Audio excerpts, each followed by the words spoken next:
Hey, it's Chris. Liege Games. Baby, let's do this. So, 5 games in my collection that are amazing. No doubts about it.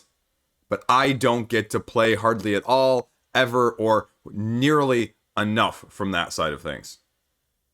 Let's face it, some games are right here, but can't always get translated to here and to here, right? We all have those games in our collection. These are my top 5 that, man, I wish I could get to the table so badly. But for some reason or the other, they just aren't. So, interested? Let's talk. Once upon a time, there was a game at the beginning, foundations of Kickstarter and the tabletop scene. It broke all of the rules. It broke all of the records. It went on to be significantly delayed and significantly undervalued and underpriced when it was finally fully appreciated. Then it came around again, like a whirlwind, like a tornado on the tabletop scene. Again, breaking records, only to have been recently surpassed by about the only thing that could surpass it, essentially. But it also leaves a wide berth in its wake of destruction. This is Kingdom Death Monster and the 1.5 version. I have a copy. I had several expansions before I got rid of them because I wasn't playing it and I wouldn't be playing it anytime soon. And when someone offers you 2 to 3 times the MSRP of it, it's kind of hard to turn down for something that's collecting dust. But this game redefined the genre of dungeon crawls. There have been many imitators since then trying to emulate its style, its demeanor, its presence in people's minds on the board gaming scene. Now, again, it's not without controversy. This is a very darkly grim game.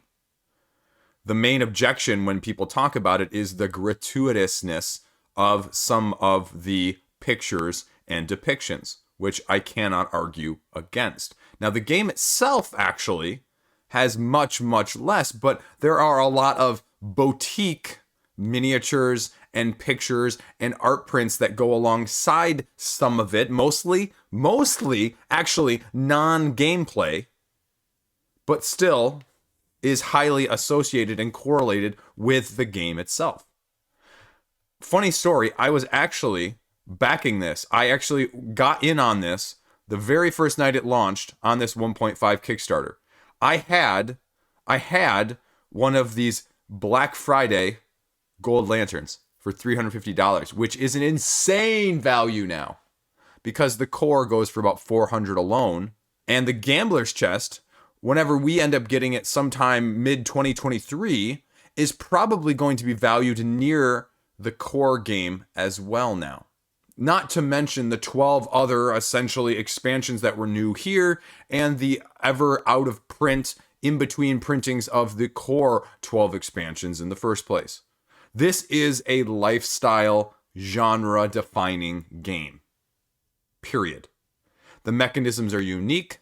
The situations, the settlement versus the battles versus the time phases over the many, many situations that you run into, over the many, many iterations of the same but also quite highly variable different, where the game becomes a game within a game as you are becoming a little bit more attuned to what each of these diabolical creatures offers in terms of an AI deck that is uniquely in and of itself that I have, again, not seen fully replicated or dedicated in quite the same way that Kingdom Death Monster has.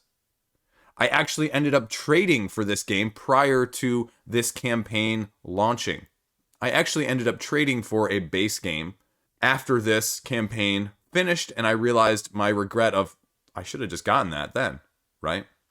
This is a game that funded in 2017 And 4 years later, essentially, we have little to no actual resolution on the new stuff. That's a whole nother video, tangent, ramble, rant in and of itself. But the reason this game is not hitting the table is because, again, it requires a campaign. It requires a dedicated group. It requires a regular presence on the table that I cannot regularly offer it right now. There is much nuance. It's not a complicated game to learn, but it is lengthy. And the real benefit, the real justification of this game comes through repeated play when your settlement is destroyed the first 2 or 3 times and you utterly lose. This is not a game where you have one player. You get attached to your player and then your player dies and you get a new character and you rinse and repeat and try to evolve them as time goes on, because time does go on and your people get old and die. They get wounds and they die and they get wounds and they can't participate anymore. And bad things happen and you cannot mitigate them. But it also brings an unerring sense of accomplishment when you can. But it's just not a game that is easy to get to the table. You really need dedication. Now, again, some of these expansions, this one in particular, I just happened to be upon it, the first hero, helps you some of that way by allowing you to skip over several of the first years and the rote battles that you may get used to or may get bored of when you have created a settlement half a dozen times and don't want to do the same lion or antelope fight that you have done dozens of times at that point. And they are just offering more and more and more and more and more. Expansion after expansion after expansion after expansion after expansion. I am not joking when this was everything at the highest pledge level for $1,600 on the 1.5 Kickstarter campaign. There are waves 3 and 4 that are waiting to be delivered. Wave 3, the Gambler's Chest. Wave 4, all of the new expansions. And so when I was joking a minute ago about 2023 midway through that, that's just the Gambler's Chest. I'd say 2025, maybe, for the expansions. Who knows at this point? The updates are few and far between. They just announced 6 months ago that they were going to try and have the Gambler's Chest development finished. Development. Let alone production, right? So, all in all, I mean, it's just a massive, massive, massive lifestyle campaign game that dwarfs most others out there. And that is why I cannot get it to the table nearly as often as I'd like, especially Pandemic. There you go. That's number 1. Number 2, Millennium Blades and everything that encompasses it. What you cannot see right in front of me, right here next to the camera and the microphone, is Collusion. A huge, massive thing about the size of Gloomhaven. And behind me in the very corner, I'm not sure if you can see it in this angle, is the Blades itself, the base that it is. This game, as it is marketed, is a CCG simulator, all-encompassing everything of the CCG lifestyle in one game. Do I have more than I will ever play? Yes. Is it an easy game to explain? Not really. Is it one of the most fun games that I have only played a couple of times in my whole collection? Yes. That's why I have everything for it. I can't actually tell you the last time I played this game. I can't, because it doesn't work well at the lower player counts. Or I should say, it is better. It is much better at the higher player counts in simulating everything CCG. The chaos, the time management, the deck building. And it's really more appreciated by those who have experienced the actual booster pulling from the box. Which one am I pulling from the box? Is there a science? Is there a madness to it? What does it look like when I actually open it, when you're rifling through those cards?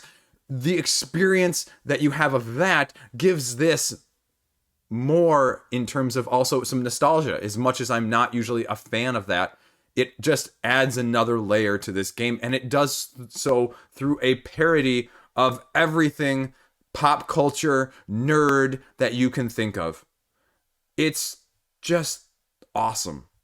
It invokes so many feelings of wow, this is crazy, wow, this is overpowered, wow, this is awesome, I can't believe I'm doing this, in all of these different sets and all of these different ways of playing, that, I mean, frankly, it's almost overwhelming too, because the organization and the sorting and the separation out beforehand and afterhand is overwhelming. And it's a little bit too long for what it is as well. I mean, this is potentially like a 3+ hour game most of the time, once you actually know what you're doing. And even then, it is long. Is it worth it? Yeah, absolutely. Is it something I'm going to get out all the time? No way. It's a lot of work. But is it ever going to leave my collection? No, it's not. So, I mean, I'm happy I got Collusion, especially at the $60 price. Like, that's insane nowadays. I'm looking at this thing staring at me. So, I need to get it organized. I need to get Collusion, not sitting in front of me anymore in mostly shrink. And I just need to get it back to the table because I've forgotten how much I enjoyed it until I made this video as well. So, that's why it's number 2. Bum bum bum bum bum bum bum bum bum bum bum bum bum bum bum bum bum bum. So, funny story about that, actually. For the first like 10 to 12 months of my third child's life, he's only 15 months now, but of those first almost year of his life, in order to soothe him, especially in the middle of the night, I would sing the Imperial March to him, and it would calm him down. I can't make this stuff up. But number 3 is Star Wars Rebellion. I recently acquired it with the expansion, and this is taking me back to Star Wars. I mean, I grew up on A New Hope and Empire Strikes Back and Return of the Jedi, watching it on TNT or TBS on the weekend and just like binging it, right?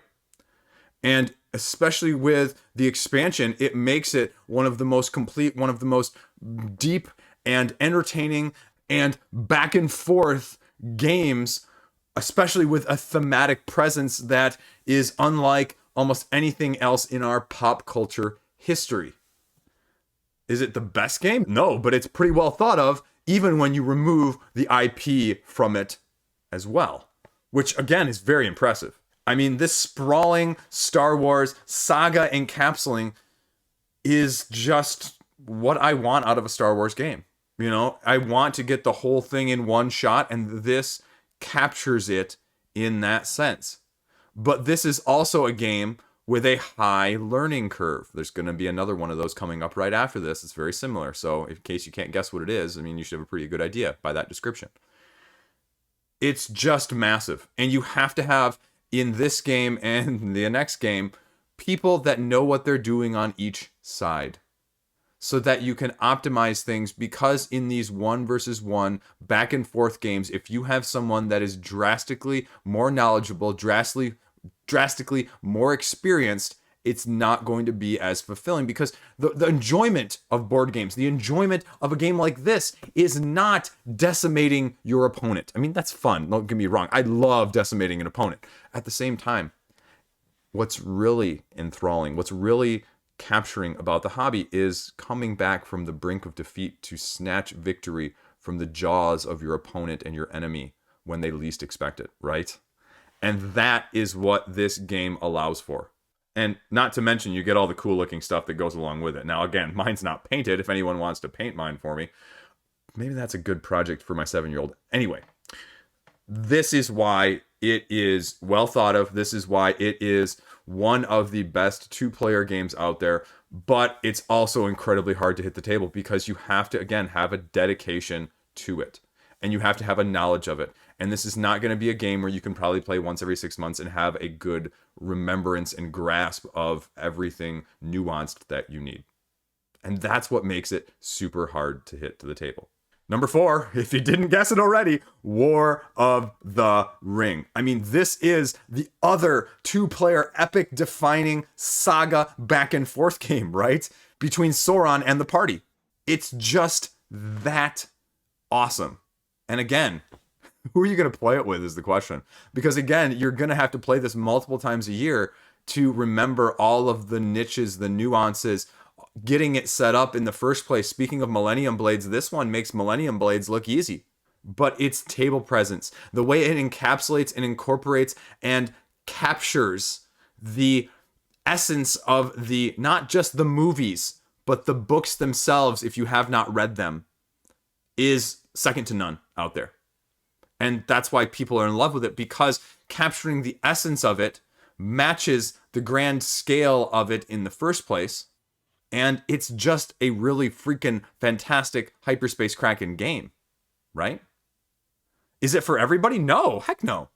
Again, another one I would be terrified to try and explain to my wife and make sure that she's knowing all of her side, as well as I know my side, because that's not usually the case, because she likes to play by just playing. And with these two games especially, that's not going to work well. And so you can see my dilemma until my 7-year-old becomes 13.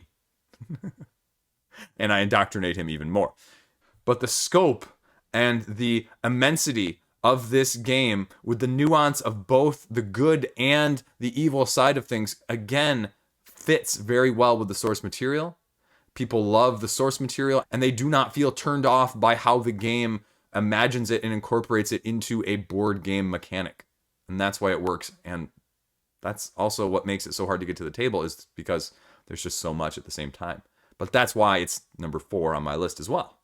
Number 5, you guys have heard me talk about this one in the past. I have a very good-sized chunk of Arkham Horror, the card game. Someone locally was selling, I bought it for about $200, for about $400 worth, $450 worth of stuff. I am also not a deck constructor. I don't deck construct well. And I feel like at the same time, looking up decks online is cheating, right? Like, I want to do it myself. I want to come up with these combos. I want to come up with this stuff and see how I can do it, and, how I can compare and whether or not I can beat the game. And I don't want to... I'm just going to find myself eventually looking up decks and trying them out. Until, again, my 7-year-old becomes 13 or 14 or 12 or I don't know. Old enough that I don't have to do it for him. Because I want to like this game a lot. And again, if I don't end up liking it as much, I've got $450 worth of stuff I bought for $200. So I'm not concerned about it like sitting on my shelf collecting dust. Oh no, what am I going to do? Am I going to lose? No, I'm not. But at the same time, I don't buy games for that reason either. I buy games because I like what they're bringing to the table and I want to get them to the table. And that is where the biggest dilemma I have on this side is, because I'm not getting it to the table. And so that's part of the temptation to sell it off like I sold off a few of the Kingdom Death Monster expansions. It's the truth. The beauty of this game is the campaign and the variation and the different investigators and how you want to approach each of the different cycles and how you're going to manage things and how you're going to keep things up from case to case to case. And especially the newest stuff, the Innsmouth Conspiracy and the Edge of the Earth, those actually look more interesting to me than any of the early stuff. And so part of me just wants to buy those and just skip the stuff I have. Isn't that classical tabletop hobby collectionism right there? But eventually it's going to hit the wall and I'm going to force myself to cheat and make decks and see what happens. And it's either going to be a sink or it's going to be an absolutely, to the moon sort of situation where I either can't get enough of it and want to go back to it repeatedly, or I'm going to easily just get rid of it because I just don't know. I haven't tested the waters deep enough to know for certain how it's going to fit. But that's also the reason why it hasn't hit the table yet either. I'm a little scared of that because also I want to play it with somebody. And that means deck constructing for 2 right now, as opposed to just deck constructing for 1, which is double my dilemma that I presented to you in the first place. But, it's rated the way it is for a reason, because it's not too shabby. So, there you go. There you go. Those are the 5 games in my collection that I cannot get to the table nearly frequently enough, that are freaking amazing and should be to the table a lot more. What's in your collection that you go, this is an amazing game, but I just can't get it to the table? There's plenty of games that I have in my collection that I really, really like, but I can still get to the table easier. Not maybe like all the time, but like these are the ones that are like the obstacles that are just, almost seem insurmountable when I look at it on my shelf going, Okay, we'll look at tomorrow. So there you go. Let me know what you think. Let me know what I'm wrong about. Let me know what I'm right about. And again, let me know what's on your shelf that you can't get either. So there you go. That's all I got. Quick and breezy, easy today. We halved it. Instead of a top 10, a top 5. So there you go. As always, thanks for watching. Thanks for clicking. Subscribe if you like it. And stay classy out there. Have a great day.